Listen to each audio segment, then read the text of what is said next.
Bonjour les amis j'espère vous allez bien bëgg naa leen ba am ngeen jàmm bu baax a baax dañ ne ak jàmm seen Ndiaye la pour votre chaîne de technologie bi ngeen bëgg di leen siyaar bu baax a baax di leen baal àq nag di leen baal àq ci daw si gi ñuy génn nag di leen wax ne gi ñuy def vidéo nag di bëgg ñëpp di siyaar ñëpp te nag dañ leen fas yéene indilaat beneen accès ci Wave pour nag nga def ba sécurité sa Wave ba nga xam ne kenn ci mën am accès noonu la leen fas yéene ba nga xam ne da ngay sécurité sa compte ba nga xam ne kenn mën am accès sa compte à part de nag képp koo xam ne abonné ko nag abonné partage like la vidéo let's go man leen après da nga ñëw ni ci sa compte après boo ñëwee après nga tëju après boo duggee sa compte da ngay ñëw fii ci paramètre fii ci logo paramètre bi fi nga ñëw après nga cliquer ko ba cliquer après da ngay wàcc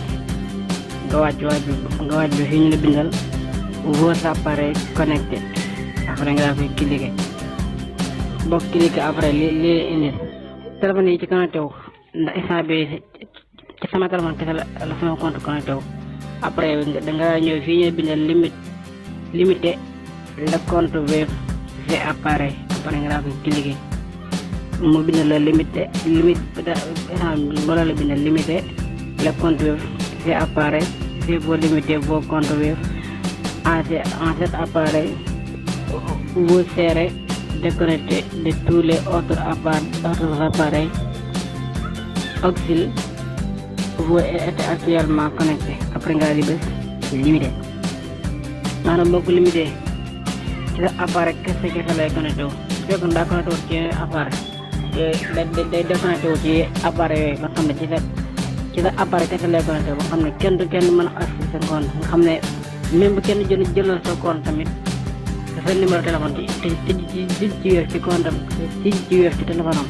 mu envoyé la message de validation bi même boo ko joxee message de validation bu ko dugalee même bu xamee sa code même bu jëlee message de validation bu ko dugalee sax lu tax mu jàll dalay envoyé beneen message ci yow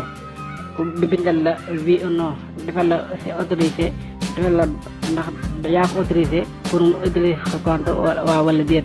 su fekkee yaa ko autorisé après nga bës bii fekk autorisé ko nga bës non ba aussi non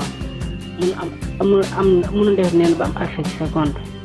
nga xam ne day sécuriser sa compte boo xam ne kenn du ñu accès ku dul yow du connecté wu ci benn appareil bu dul sa bopp fekk joxoo autorisation da ci connecté wu kon sama gars yi nag loolu la ñuy indi doon dañ jox di day ci yeneen vidéo di leen ñaan ngeen partager like la vidéo jàmm ci yéen merci à vous à la prochaine.